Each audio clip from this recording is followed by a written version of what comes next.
Ya, Betul ya? Jadi lo sebelumnya agama Islam, betul. sekarang jadi agama Kristen. Kristen. Oke.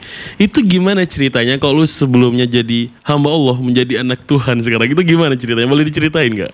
Kalau ceritain ya, nginep di rumah teman gua, kebetulan dia ini pelayan gereja. Pelayan gereja. Ya, gue nginep di dia waktu itu malam minggu. Jadi minggunya kan biasa gereja kan. Oke. Gereja, jadi dia iseng lah ngajak. Besok ikut gua aja. Gue bilang, Oke. ikut mana nih?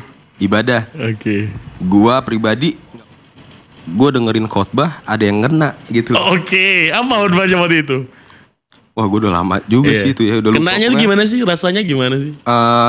ngerasa di hati gue tuh kayak, kok gue denger khotbah ada yang dapet gitu di hati gue. Oke. Pas gue selesai ibadah, kayak ada yang dapet lah, ada yang kena ke Rasa hati gue. nyaman lu. Maksudnya Ceramah saat gue agama Islam? Muslim ya. Oke. Gue pribadi ya. Iya. Jadi netizen tolong ya. Iya. Ini kan pengalaman pribadi. Pengalaman pribadi. Bukan semuanya orang, belum tentu orang merasakan seperti ini. Ya, ini gue pribadi yang gue Oke. rasain gitu loh. Di satu sisi udah tuh, ya udah biasa aja ibadah. Besok-besok ya udah nggak lagi kan. Oke.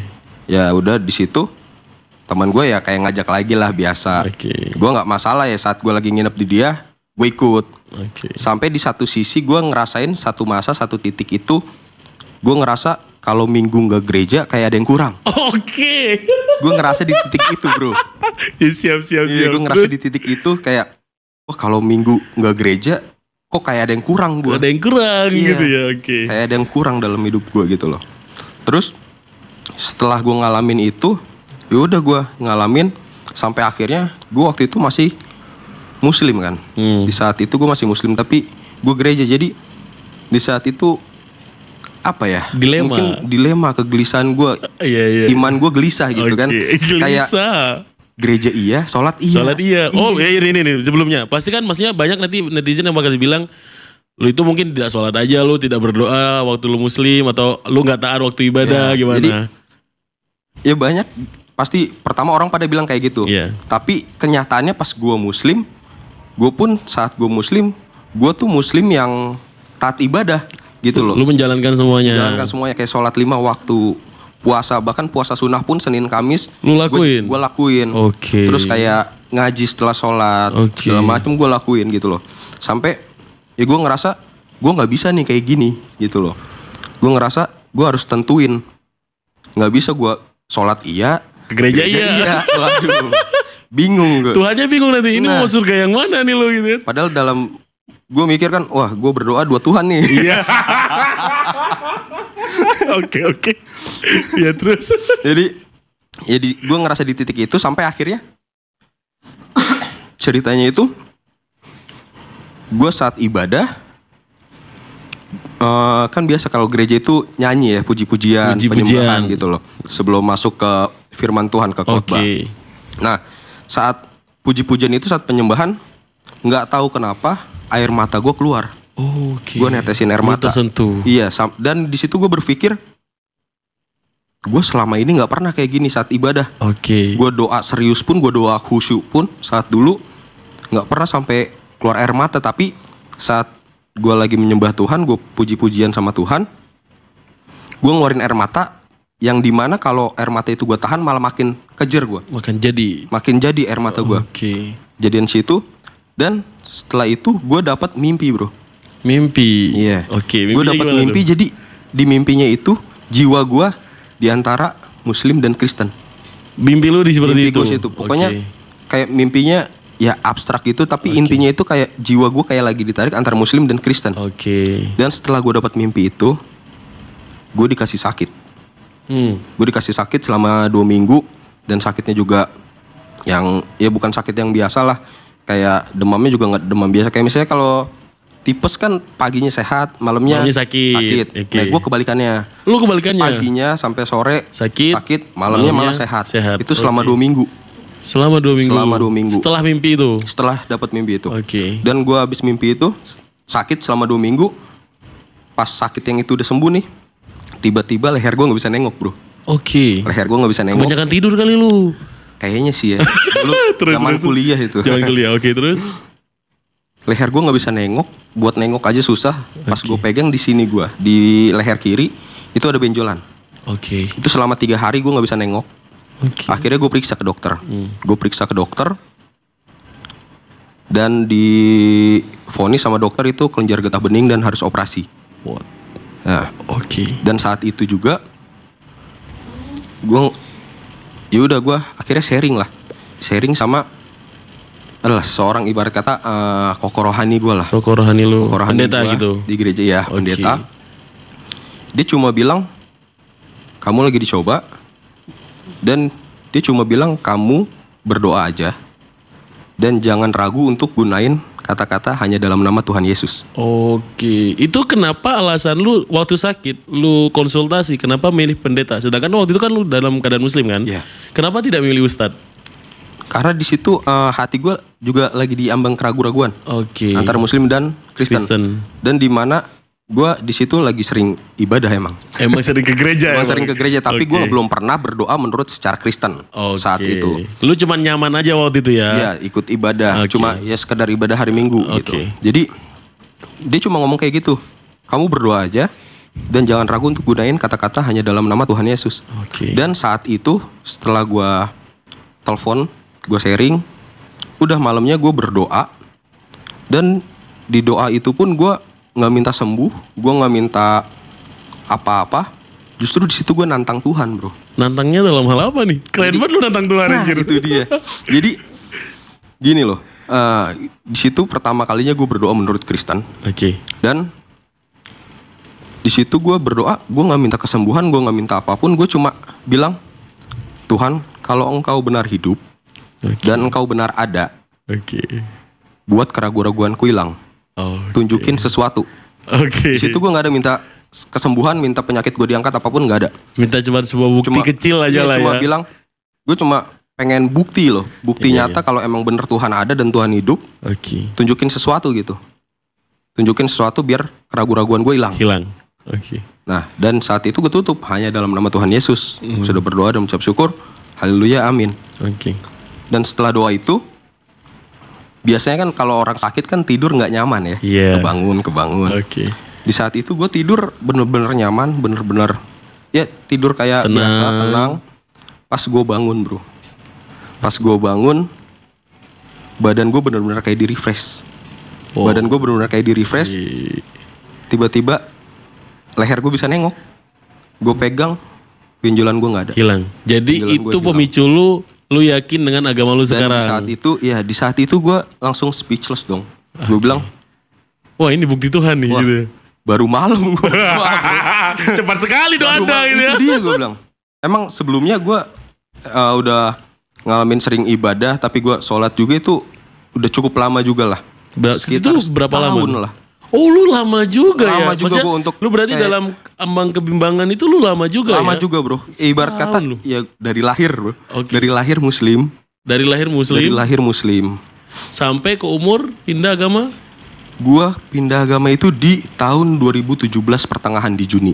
3 tahun yang lalu ya? 3 tahun yang lalu. Berarti barusan. Sekarang lu umur berapa? Sekarang gua 24. 24 tahun. Berarti lu 21 tahun jadi seorang muslim. Iya. Betul 21 tahun jadi seorang muslim. Tapi gua interest lu, maksudnya lu dalam agama bimbang itu dalam 1 tahun itu bukan hal yang sebentar lu, maksud gua. Itu berarti lu melakukan dua agama itu. Maksudnya lu melakukan 2 ibadah itu dan dua agama. Iya, gua saat di rumah ya gua sholat sebagai gua seorang muslim. Kalau enggak ya bokap gue juga bakal nanya. Iya. Enggak sholat lu gimana? Karena kalau di rumah pun nih sholat berjamaah bro. Berarti agama keluarga lu juga kuat juga ya. Kuat juga, menjalankan ibadah juga ya. Betul. Jadi ya gue di rumah sholat, tapi kalau minggu gue dulu tuh alasannya latihan musik. Mau kemana? Main musik. Karena kan orang tua tahu gue main musik. Tapi kayak kan emang benar di gereja main musik. Layanan. Gak bohong berarti lo ya? Gak bohong, jadi kan bener musik. Bener. Jadi taunya musik gitu kan. Terus ya udah, gue ngerasa gue nggak bisa nih kayak gini. Sampai yang tadi kan gue dapet satu jawaban lah dari Tuhan. Gue bilang di situ gue bilang, oke Tuhan, gue bilang. Gue langsung sempat diem sejenak. Gue bilang, oke Tuhan, kau bener ada dan kau bener hidup. Gue bilang, kau udah hilangin keraguan-raguanku. Dan di saat itu nggak lama gue ngeyakinin diri gue buat dibaptis. Untuk dibaptis. Untuk dibaptis. Di saat itu keraguan-keraguan gue hilang. Oke. Nah itu kan sudah dibaptis berarti di gereja yang lu biasa kesana berarti Iya. baptisnya di situ. Dari awal di situ sampai sekarang. Dari lu dibaptis sampai lu mengaku ke keluarga lu itu berapa lama? Menyembunyikan agama lu itu, agama baru lu itu berapa lama dari keluarga? Jadi awalnya itu gue sempet ada perbincangan lah sama nyokap. Ya biasa kan sama anak nyokap. cowok dekatnya sama nyokap. Sama ibu. Ya. Oke. Jadi ngobrol lah sama nyokap. Dan nyokap mungkin ngerasa lah ya, namanya anaknya beda. Dia sempet ada bilang, kok kamu kayaknya udah jarang sholat gitu. Nyokap nanya begitu kan. Oke. Terus gue nggak jawab tuh. Dia cuma bilang, kalau mama nggak masalah. Mereka udah ngerti, ibu lu udah Iya, ngerti kalau ya. nyokap bilang, kalau mama nggak masalah, kamu mau pilih agama apapun, asal saat kamu tentuin, kamu fokus sama itu, Oke. sama itu agama. Mhm. Dan ya itu saat gue dapat mukjizat yang gue bilang sakit itu, Iya. gue itu cerita ke nyokap dan di situ gue bilang sharing ke nyokap kalau gue mau dibaptis. Di situ nyokap belum setuju bro. Oh, nyokap lu gak setuju? Nyokap gue nggak setuju walaupun nyokap gue bilang kayak tadi kan. Iya. Nyokap gue nggak setuju. Ya karena kan agama itu hal yang sensitif banget loh, Iya. hal yang mendasar. Apalagi kita pacarannya yang gak disetujuin sama orang tua aja kadang-kadang berantem, apalagi masalah agama Nah, gitu. itu dia, apalagi masalah masalah akhirat gitu ya. keyakinan kan. Iya. Di situ nyokap bilang, ya kamu jangan ikutan teman atau misalnya Oke. kamu jangan misalnya ya baru ngerasain sebentar terus langsung mutusin untuk pindah keyakinan. Oke. Ya gue ceritain lah. Kalau gue sebenarnya selama ini udah cukup lama dalam kebimbangan. Gimana respon keluarga lu itu? Dan itu gue baru ke nyokap doang. Belum ke bokap Belum lu ke ya? bokap. Jadi di situ nyokap, wah pas gue bilang mau dibaptis kayak gitu, itu berdekatan mau Waisak bro. Sama mau Waisak. Oh karena mau nyokap lu Buddha ya? Nyokap gue Buddha. Oke. Dan saat mau Waisak, gue diajak Ke wihara. Iya ke wihara. Nambah Tuhan lagi lu berarti? Nah terus sebenarnya dari kecil pun gue Udah sering, biasa ya? biasa ke wihara, diajak nyokap. Jadi saat itu kayak nyokap mungkin berpikiran, kamu pindah agama kenapa nggak ikut mama? Iya, karena kan Gitu. pilihannya sebenarnya cuma dua kan, Iya. sama Buddha atau Islam gitu kan. Nah, dan gue di situ bilang sama nyokap, kalau misalkan hati Yuan ada di Buddha, gitu loh. Dari dulu pun pasti Yuan bakal ikut ke Buddha. Ke Buddha. Karena dari kecil pun Yuan sering ikut kayak ya ibadah ke wihara segala macam.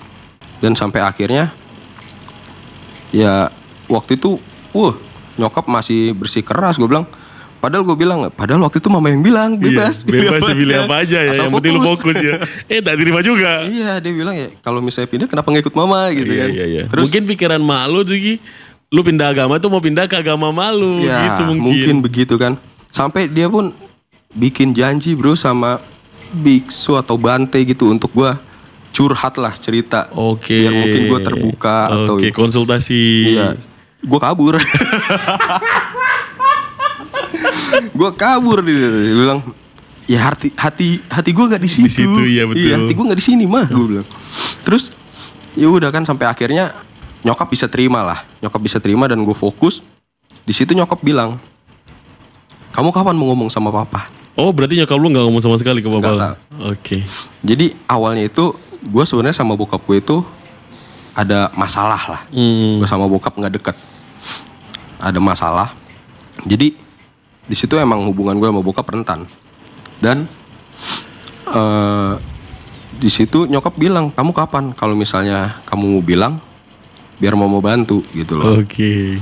Ya gue nyiapin diri gue ya kan, iya. yang dimana bokap Muslim yang kebanyakan di Indonesia ya. Mayoritas di Indonesia Mayoritas seorang Muslim. Indonesia seorang Muslim, dan apalagi kalau Muslim yang udah dengar kata Kristen itu sensitif sekali. sensitif sekali. Iya betul. Dan sampai akhirnya di mana gua belum sempat jadwalin buat berbicara sama bokap yang ngajak ngomong. Oh, bokap lu udah ngerasa Bokap gue mungkin ngerasa ya, ini anak Iya. gue tiap minggu kemana nih. sholat kagak pernah gitu kan? Iya, tiap minggu rapih mulu, pagi pergi mulu. Gitu. Jadi waktu itu pagi bokap langsung bilang sama gue 4 mata, papa mau ngomong. Wah, gue bilang mau Kayak enak ngomong perasaan apa lu. nih? Iya, karena selama ini gue emang jarang ngomong sama bokap. Oke. Dan saat bokap mau ngomong kayak gitu, karena selama ini kalau gue ngobrol sama bokap dan gue ketemu bokap, pasti endingnya itu gue bakal ribut, Berantem. bakal berantem, bakal Sama-sama ribut besar batu, sama keras bokap. kepala. Iya. Dan di situ gue sebelum ngobrol, gue berdoa, bro. Oke. Iya, gue berdoa karena itu udah cukup lama lah. Iya. Udah cukup lama dari gue dibaptis dan bokap nanya itu, gue berdoa, gue bilang, Tuhan, biar Roh Kudus yang mengalir, biar Roh Kudus yang menuntun aku untuk berbicara sama papa, gitu kan. Dan gue nggak tahu kenapa saat bokap ngobrol kayak gitu, gue cuma bisa diem. Tumben-tumbenan gue bokap Ngalah lagi lu ya? gitu, gue diem doang. Oke. Gue diem doang. Di situ, wah udah sampai akhirnya gue keucap cuma beberapa kalimat. Pak, karena Yuan kenal Tuhan Yesus dan karena Yuan terima Tuhan Yesus dan Yuan percaya sama Tuhan Yesus, Yuan bisa maafin papa. Dan Yuan bisa terima papa kalau papa ini papa Yuan lagi. Oke. Dan di situ bokap gue juga nangis dan dia bingung kan. Dan di situ ya namanya bokap gue keras. Dia cuma bilang, ya itu dia mau manggilin ya kiai atau ustadz. Bahkan gue sampai mau dikirim ke pesantren. Oke. Iya. Dalam keadaan lu sudah dibaptis. Iya. Jadi di satu sisi nyokap gue mau ketemu gue sama Bante dan biksu. Bokap gue mau Pengen ketemuin lu sampai mau ke pesantren. Sampai gue mau di pesantrenin dan akhirnya bokap di situ cuma bilang, kalau kamu emang udah yakin sama pilihan kamu, ya udah. Tapi papa lepas tangan. Lepas tangan dalam hal apa nih? Papa nggak ikut campur dalam hidup kamu. Oke. Dan di situ gue ngerasain yang ya dimana kebetulan rumah gue itu jadi satu pagar tapi ada beberapa rumah dan rumahnya itu tuh kebetulan keluarga dari bokap semua. Yang seorang muslim ya. Yang seorang muslim. Dan di situ saat bokap udah tahu gue pindah, dia bilang ke saudara-saudaranya.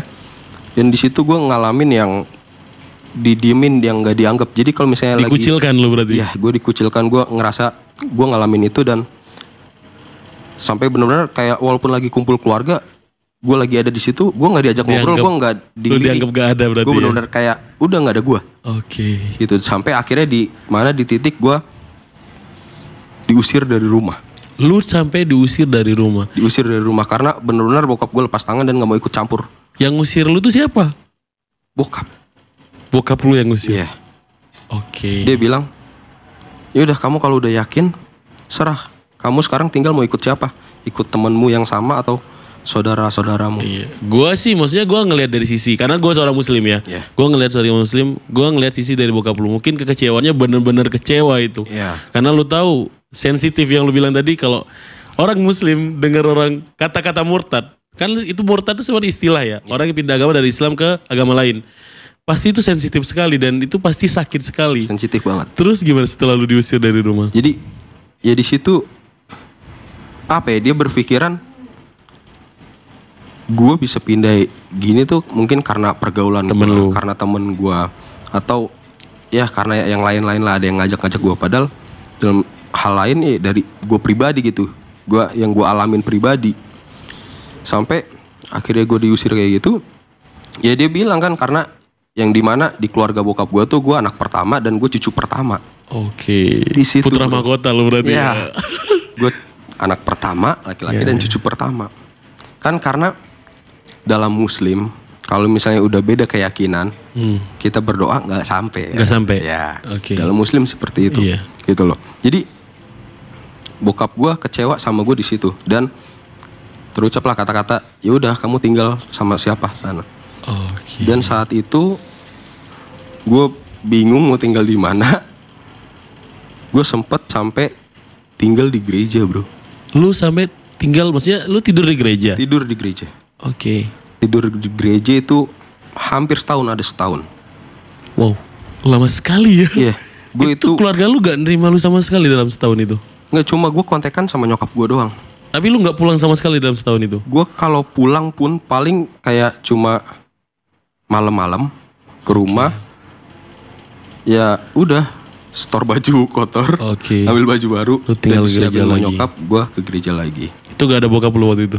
Bokap udah tidur. Iya, benar-benar malam kayak jam 12, jam 1. Yes, itu ya bingung juga ya. Maksudnya gue jadi orang tua lu juga pasti sakit ngerasain sama. Gue ngerasain lu juga, karena gue tahu rasanya keluar dari rumah itu seperti apa. Dan itu sebenarnya yang bikin sakit itu bukan dari keluar dari rumahnya, brother. Sebenarnya ya, kalau menurut gue sakitnya itu ketika lu gak dianggap sama keluarga lu. Itu sih yang paling sakit menurut gue sih. Itu yang apa ya, sampai di situ gue bingung. Wah, gue mau tinggal di mana nih? Awalnya gue nginep di rumah temen gue. Tapi kan gue pikir gue nggak bisa setiap hari di rumah temen gue, nggak enak dong. Sama keluarganya, sama nyokap bokap temen gue. Dan akhirnya ya gue cerita, dan beruntungnya puji Tuhannya itu gereja menerima gue dan bilang yaudah tinggal sini aja. Dan di situ banyak banget, justru saat gue tinggal di gereja itu lebih banyak lagi ilmu yang gue dapat, lebih banyak lagi pengalaman yang gue dapat selama gue di gereja itu. tujuan bokap lu mau pesantrenin lu, ternyata lu pesantren di gereja. Itu dia. Nah, maksudnya lu gimana ketika lu didiskriminasi sama keluarga lu? Maksudnya lu dikucilkan lah, wajar itulah, karena itu kan keyakinan ya, hal yang mendasar. Keimanan lu terhadap Yesus itu seperti apa? Apa justru lu berpikiran, oh ini ujian, atau lu berkurang keimanan lu sama Yesus, atau gimana? Gini bro, sebelum gue untuk meyakinkan lagi diri gue untuk dibaptis dan untuk terima Yesus, gue mendengar kata-kata, gue mendengar suara, kamu yakin mau ikut aku? Kamu yakin mau jadi pengikutku? Ikut aku tuh nggak enak. Itu dalam mimpi atau bisikan? Bisikan, oke. Gue ngerasa di situ, atau gue yang halu atau apa? Betul. Di situ ada kata-kata itu. Jadi, kamu yakin mau ikut aku? Ikut aku tuh nggak enak. Justru Tuhan pun bilang kayak gitu. Kamu yakin mau ikut aku? Ikut aku tuh nggak enak. Itu yang menguatkan lu bahwa ya ini ujian gitu ya? Mungkin ya, karena apa ya? Balik lagi ke iman seseorang ya. Iya betul. Kalau misalnya orang itu nggak kuat, saat dia dapat omongan kayak gitu, justru dia malah makin ragu. Iya betul. Karena kebanyakan gini loh, logikanya. Saat kita, misalnya, gue mau ngajak lu ke satu acara, gue pasti bilangnya yang baik-baik dong. Iya, itu sih enak nih, gini. Seneng-seneng kita di situ. Nggak mungkin kan gue bilang, ntar di sini lu bakal susah. Iya betul. Di sini ntar ngegembel lo. Iya betul. Siapa yang mau orang susah ya? Siapa yang mau kayak gitu kan? Justru lu malah nggak jadi ikut malah. Tapi di situ gue justru malah yakin. Gue bilang Tuhan udah ngomong gitu, dan gue udah dapat tanda nyata dari Tuhan. Apalagi yang gue ragu-raguin gitu. Iya betul. Berarti maksudnya itu berapa lama lu sampai diterima keluarga lu lagi? Sekarang lu udah tinggal sama keluarga kan? Udah, puji Tuhan. Itu berapa lama lu sampai lu kayak di gereja, lu di luar, diterima keluarga lagi itu berapa lama prosesnya? Jadi gini, saat gue ngerasa dikucilin, gue didiemin sama keluarga gue cuma berpikiran satu, jangan sampai karena gue pindah keyakinan dan gue jadi ikut Tuhan, image gue jadi jelek. Jadi ibarat kata jadi Tuhan yang disalahkan. Iya betul. Karena gue pindah, jangan sampai keluarga gue bilang, saudara-saudara gue bilang, tuh lihat Yuan gara-gara pindah keyakinan jadi hancur, jadi seperti itu. Gue cuma yaudah nunjukin kebaikan gue atau segala macam, sampai akhirnya setelah gue cukup lama tinggal di gereja, gue ngerasa ini udah saatnya nih gue balik. Gue nggak bisa terus kayak gini. Ini udah saatnya gue tunjukin siapa sih, apa ya, ibarat kata gue harus liatin terang gue gitu loh. Iya betul. Jangan sampai gara-gara gue ikut Tuhan, gue mungkin malah jadi jauh sama keluarga, gue jadi dianggap jelek sama keluarga. Dan di saat itu gue bertahap perlahan. gue kayak ya udah, gue mulai ngobrol sama bokap. Gue yang selalu memulai percakapan gitu. Oke, lu yang memulai, lu yang mengalah ya. Yang dulunya gue bener-bener nggak keras pernah kepala ngobrol sama bokap, yang selalu berantem sama bokap. Di sini gue yang ngalah, gue yang itu karena gue udah ngelepasin maaf gue ke bokap, gue yang ngalah sama bokap. Sampai akhirnya bokap pun mungkin ya udah terima, sampai akhirnya keluarganya pun semua akhirnya terima gue lagi. Dan ya udah, di satu sisi sekarang kita hidup saling berdampingan, toleransi ya. Mau bagaimanapun lu juga anak bokap lu, bokap adalah orang tua lu ya. Jadi biar walaupun beda agama sekarang, perbedaan dalam keyakinan, tapi seenggaknya bisa toleransi dalam agama. Dan juga kan lu dari awal juga keluarga lu multi agama ya. Nah sekarang respon keluarga lu ketika lu sudah memperlakukan baik mereka, gimana respon keluarga lu sekarang? Respon keluarga gue ya apa ya, udah kayak ya udah masing-masing. Jadi kayak kalau di Islam kan agamamu, agamaku, agamaku gitu. Lakum dinukum waliyadin. Oke. Jadi ya udah kayak masing-masing ya udah, tapi saling berdampingan, toleransi. Gimana sih, gue penasaran deh sama keluarga yang multi agama, karena keluarga gue semua tidak multi agama ya, gue muslim semua 100%. Nah gue mau nanya, kalau ketika bokap lu sholat terus lu ke gereja, apa lu gak kayak gue juga dulu juga sholat loh, lu pernah kepikiran gitu gak sih? Kan adik-adik lu juga masih muslim kan sekarang kan? Adik-adik gue masih muslim. Ya gue ngerasa apa ya, mungkin dulu di saat gue masih ragu gue ngerasain hal itu, tapi saat gue udah percaya sama Tuhan dan gue udah pegang Tuhan sebagai juru selamat gue, gue nggak ngerasain hal itu lagi karena ya udah, fokus gue udah Tuhan. Beda ya. Udah beda, fokus gue udah Tuhan. Dan ya udah, saat itu pun ya mereka sholat, ya udah yang dulu di mana saat gue dibaptis. Ya, jadi gini loh, saat gue dibaptis itu ya, gue itu dibaptis saat bulan Ramadan, bro. Lu gak bisa milih tanggal lain gitu. Jadi gini loh. Jadi lu parah banget, lu seorang muslim waktu lu puasa lu milih dibaptis. Jadi gini, apa ya? Waktu itu gereja gue lagi adain retret. Jadi retret itu ibarat kata kalau kayak kita ini ya, kita ngadain ibadah di satu kota. Waktu itu gue di Puncak. Daerah Puncak. Ngadain retret itu 3 hari 2 malam.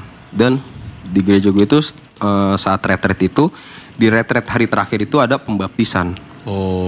Dan di situ gue kayak nggak mau nunda lagi untuk dibaptis, dan gue langsung daftarin diri gue. Daftarin diri gue. Dan di situ pun gue bingung, bro, untuk izin ke bokap ya. Apalagi namanya lagi bulan puasa.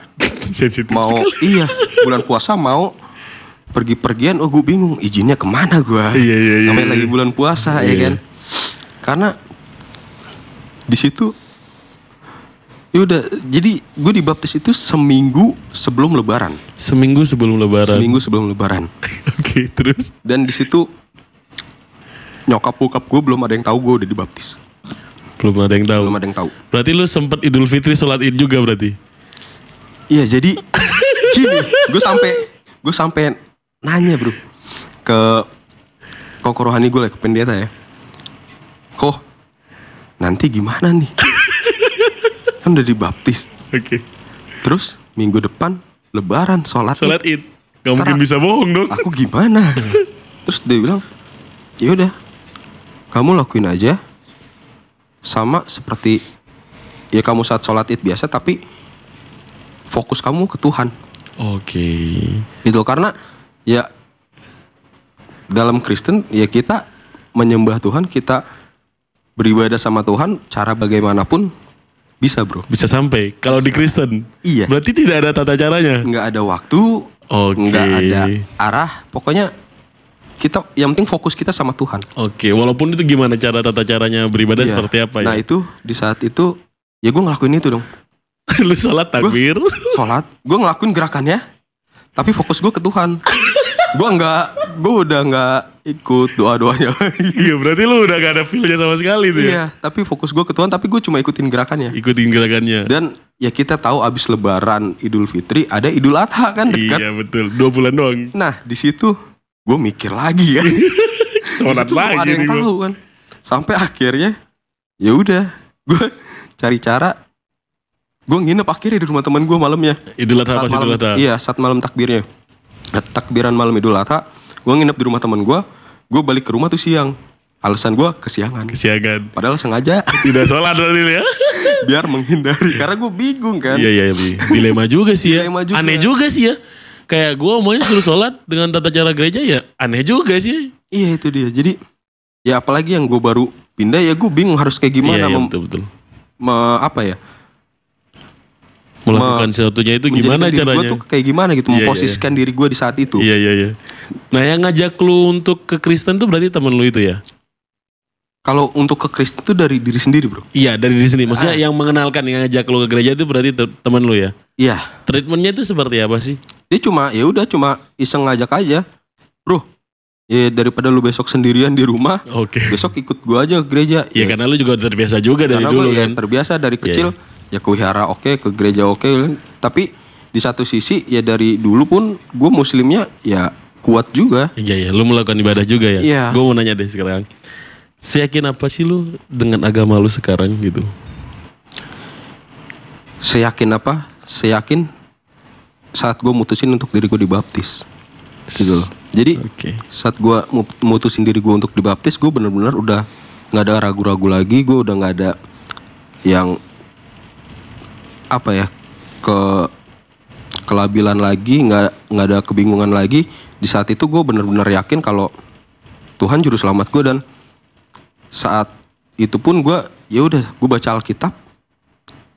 Dari situ pun gue dapet hikmat dari Tuhan, gue dapet pembelajaran sendiri dari Tuhan. Karena gini loh, saat kita gereja pun ya, kalau fokus kita nggak ke Tuhan, hati kita juga gak bakal kena bro. Iya, gak tentrem juga ya. Jadi gak husul lah kalau dalam Islam ya. Gak bakal dapet apa yang Tuhan mau dalam kehidupan kita gitu. Berarti lu sekarang udah menerima apapun yang diberi Tuhan, itu anggap lu itu ujian atau hikmat dari Tuhan. Karena gue percaya kalau di gua itu Tuhan bilang saat kita ada masalah, kita percaya setelah masalah itu lewat bakal ada mukjizat yang luar biasa.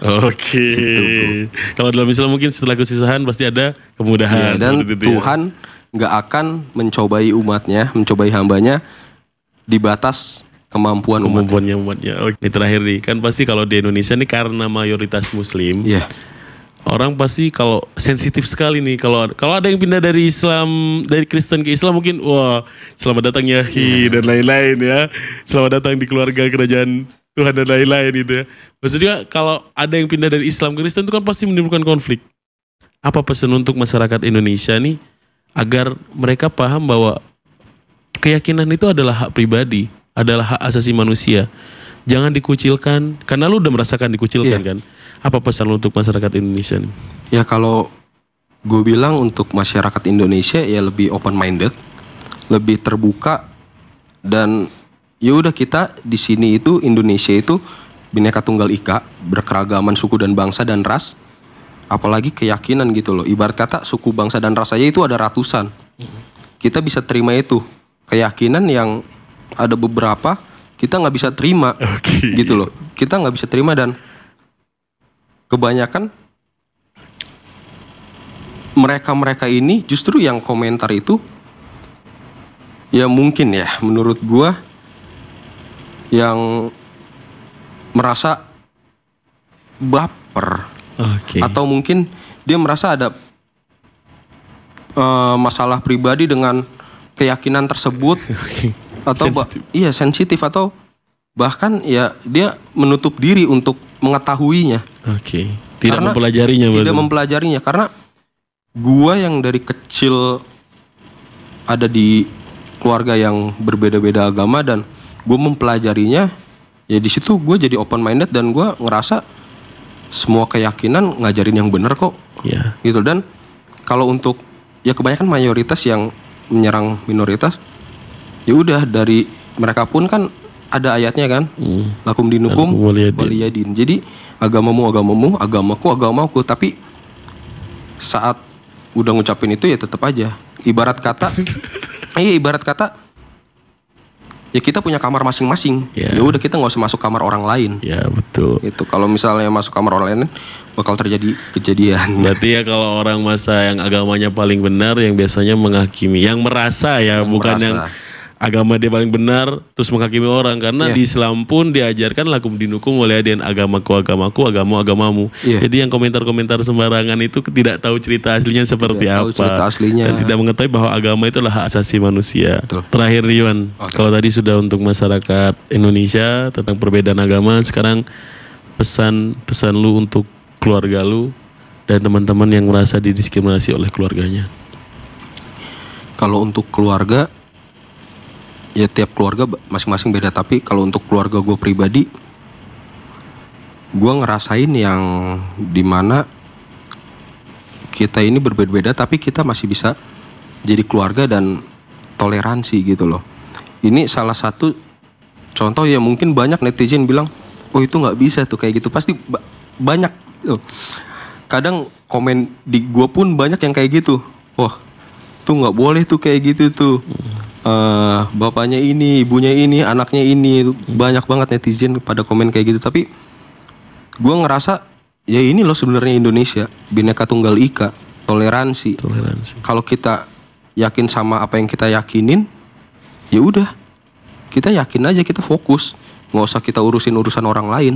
Oke. Dan ya kalau emang menurut kita keyakinan itu benar,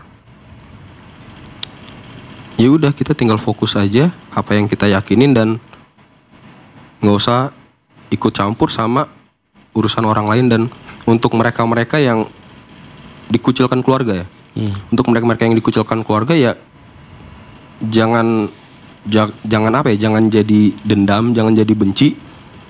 Justru dari dendam kita itu, dari benci kita atau kesel kita, di situ malah menimbulkan masalah baru. Oke. Karena kalau gue pribadi, kan gue diajarkan untuk saling mengasihi kan. Kalau di gue ini diajarkan saling mengasihi, bahkan musuh pun harus kita kasihi. Kalau di gue, jadi ya kalau gue pribadi ya udah kita tunjukin buahnya kita aja, kita tunjukin kebaikan kita sama orang yang mungkin mengucilkan kita, yang kita jadi terdiskriminasi dan ngerasa dikucilkan. Dengan kita tetap nunjukin kebaikan kita, dengan kita tetap ngelakuin kebaikan, mereka pun akhirnya bakal berpikir, bakal menerima karena juga ya. Justru orang yang mengucilkan kita, kalau kita ladenin Atau bakal makin jadi. Karena api dibalas api, malah banyak kan terbakar. netizen komentar, kita balas, wah panjang malah. Apa jadi lagi ya? Iya. Jadi Tapi stop. kalau misalnya netizen komentar, kita ya udah baca doang, oh ya udah tuh stop. Gak bakal lanjut. Gak ya? bakal lanjut. Oke, artinya Jadi gitu. kalau ada orang yang jahat sama lu, berbuat baiklah Kita gitu tetap kan. berbuat baik, kita tunjukin kebaikan kita aja. Toh ntar tuh orang bakal capek Ngerti. sendiri dan Betul. bakal ngerti. Oh kok dia gue jahatin, gue inin, kok Nggak dia malah ngerespon, kayak gini ya? Iya, Apa iya. sih? Iya. Gitu loh. Oke. Semoga Iwan, makasih banget gua dapet. Oh bukan, kalau gua bilang pencerahan, nanti gua bilang keluarga gua menghujat gua. Tidak. Maksud gua dapet pengalaman baru dari cerita Iya. lu, dari seorang yang dulunya seorang Muslim ke Kristiani sekarang, gimana diskriminasi keluarga dan akhirnya sekarang keluarga bisa nerima dengan cara treatment lu yang baik. Mudah-mudahan banyak masyarakat Indonesia sekarang bakal menerima lagi perbedaan, karena Indonesia ini bukan cuma negara mayoritas, bukan negara orang Islam semua ya. Iya. Bhinneka Tunggal Ika Bhinneka yang Tunggal dibilang Ika. kan, perbedaan tapi tetap satu jua ya. Betul. Mudah-mudahan keberagaman ini tetap dijaga, kemesraannya, orang Indonesia bisa open minded dengan hal Open seperti ini. Jangan cuma mencaci, pelajari lagi, karena orang yang beragama sesungguhnya nggak bakal menghujat orang lain. Iya. Ya. Terima kasih teman-teman, jangan lupa like, share, subscribe, because this is ability, everything about your ability. Thank you, Yuan.